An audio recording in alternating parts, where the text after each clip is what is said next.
Hi, welcome back. Version 3 of the 3.2 betas is coming tomorrow, and there's a lot of conflicting information about it. I wanted to talk about it because version 3 is when the biggest changes to most characters always happen, and I want to talk about the possibility of Castorese's global passive either getting fully removed or at the very least nerfed. I think there are ways it could be implemented in a balanced way, but right now it is way too broken, and it gives a bad omen to what's coming next with other global passives, which are more or less confirmed to be coming with other new characters. The keyword here is balance, and unless the Star Rail devs do not care about the longevity of their game, they should consider it, quite obviously. So in this video I want to talk about the possibility of global passives in the meta, and how they could be both helpful but also balanced tools that the players can use. Before we start though, you should like, comment, and subscribe for more content like this in the future, and also join the Expressway and Discord server for a fun and lovely community to hang out with. Also, I got a new cat recently, so if you want pictures of my cats, go join the Expressway and Discord server and ask for some. Without further ado though, let's get onto it. Now, as you probably know, because everybody and their mother had made a video about this, Castorese is going to get a global passive where once you get her on your account, all characters on all teams everywhere, in the endgame or otherwise, whether or not Castorese is on the team, get a free revive. Now, at a first glance, and many people are only looking at this from a first glance perspective, it doesn't sound that overpowered or problematic, but it is both. It is overpowered because it grants you a free save from anything, everywhere, no matter what, which not only makes things a lot easier and reduces the capacity that you actually have to think at when playing the game, but also opens up the door for sustainless teams to become a lot more viable, which also goes hand in hand with increasing the HP of enemies, because instead of a DPS, 2 supports, and a healer, you can instead play a DPS with 3 supports or 2 DPS units with 2 multi-target supports. Imagine a team of Herda, Annexa, Tribi, and Sunday all at once, which won't need a healer because if someone dies, Castorese will revive them, and at least for the next couple of endgame modes, that team is going to do so much damage that even if the enemy is doing a lot of damage, you'll probably outlast them because of the free revive that you get.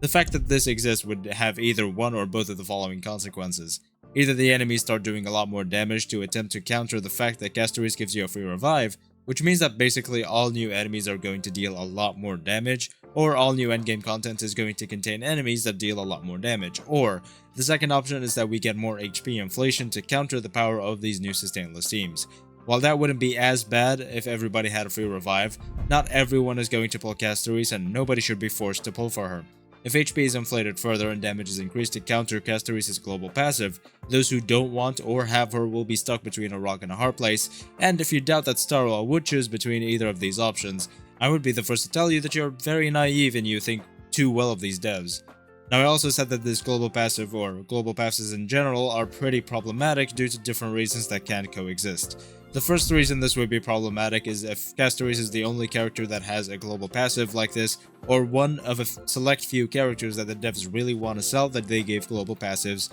in order to attempt to boost their sales artificially. This would be problematic because quite obviously players are more incentivized, or I would rather used or more forced to pull for these units, because they are obviously way higher above the rest because of their global passives, and especially if these global passives are insanely consequential like Castorese's free revive.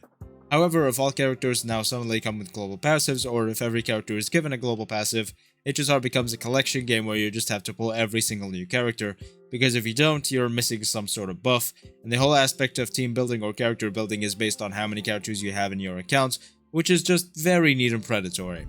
Basically, all of the concept of global passives, or at the very least whatever they seem to be going with global passives, is very predatory. They're only going to exist in Star Rail as an extra little add-on on top of everything the character already has that is incredibly OP, like Castorese applying 20% resistance shred for her whole team to take advantage of, for whatever reason, just so they can attempt to boost her sales artificially through making players feel more forced to pull for her. Now, the first case is actually the one more likely to happen, which is that there's a select few characters that are going to have global passives. We did get a questionable leak about it, and while it is questionable, it does sound pretty real, since it says that Finon, Cyrene, and a character from the Fate collab are all going to have global passives as well. I'm not going to discuss them specifically to avoid any spoilers, but they also seem pretty problematic and destructive to the state of the game. So we talked about consequences of badly done global passives, and just FYI, if Castorese's global passive isn't changed or heavily nerfed, I'm quitting this game before even testing 3.2 out. There are hundreds of comments on my video about this situation that agree, let alone thousands of comments across the internet that are saying the same thing. So whoever's really needs to balance whatever their idea of global passives is, or else they're going to lose a massive part of their player base. Here's a few ideas on how global passives could be nerfed and made way more passive. The first idea I got was to give every team or party you create, whether in the overworld or in an endgame mode, an extra slot where you can choose a global passive from one of your characters. Make the slot optional and disallow both teams from using the same global passive. This contributes to with a bit of balance to the case of global passives, but it does not resolve enough of the negative aspects. Sure, only being able to use one global passive per team will heavily balance global passives, and when you have two characters with very versatile global passives that you won't really change unless they're directly power crept by the next global passive, you won't really need or feel forced to pull the next character with a global passive. For example, if you pull for a future support unit that increases all character damage by 20%, you won't feel forced to pull for a unit that, let's say, increases speed by 10%, unless you're specifically looking to build a very fast team, but even then, the 20% damage GP is still very powerful for that team. This prevents infinite stacking for global passes and doesn't let Star Rail become a deck building game where you just have to pull for every single new unit to get as many global passives as possible.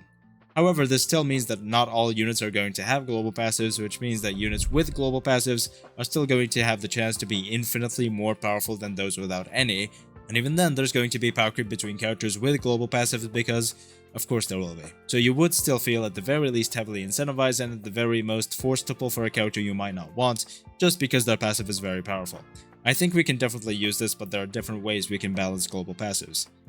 I think that global passives would be a lot more balanced and would actually bring some health to the meta instead of making it worse, as if they weren't global passives and more so regional. I also want to mix the idea with another idea of giving a few old units global passives as well, so that older players don't feel like they're missing out on something huge because they don't have global passives at all unless they pull the new unit. So I think someone like Sparkle would have a great global passive of increasing quantum damage by a certain percent. Robin could have a passive of advancing a unit forward by 10% every time they unleash a follow-up attack or something similar to that, so that she can be a bit more FUA focused and possibly help out a little bit in an FUA team without being actually present. For example, maybe you have a team of Fei Xiao, March, Topaz, and Aventurine, but you have E2 Acheron with Jiaozhou, and you really want to use Robin with her instead. Having Robin help out both teams would be great for this scenario. I think this would make team building a lot more concise and it would help players vertically invest even more. One of the biggest complaints that people have when talking about these global passives is that it basically kills vertical investment, so if they were more niche, it would actually incentivize vertical investment, but it wouldn't deincentivize horizontal investment whatsoever,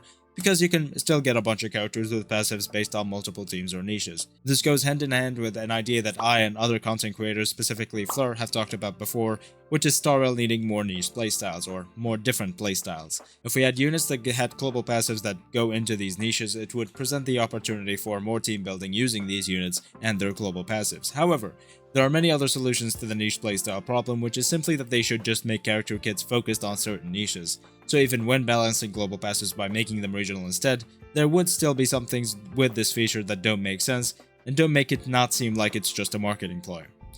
Finally, I want to talk about how even when balanced and implemented properly, global buffs are a very slippery slope, and especially with a company like Hoyo that will take a mile whenever you give them just an inch. Letting them get away with such a game-breaking design, and honestly I would be very surprised if Castorice's passive makes it to live, because of all the backlash that it is getting. All of Star Rail YouTube is talking about this problem, and if they don't nerf it then it'll be kinda insane. Not only does it mean that they don't care about the balance of the game, but it would also mean that they couldn't care less about what the players think. They absolutely have to nerf it, and if they don't then tens of thousands of players, possibly even more, are going to quit. The best solution to this, in my opinion, is obviously just removing the whole concept of global passives, but if they really want to implement them, then the ideas in this video are some ways global passives could be balanced. The last thing Star Rail needs is global passives, because introducing new units with these passives would just make old units even worse and have less value. And that's the exact thing that we're trying to avoid with 3.2, since we're hoping for old character buffs when this update is out. And by the way, we still have no info whatsoever about old character buffs, so maybe we were bamboozled.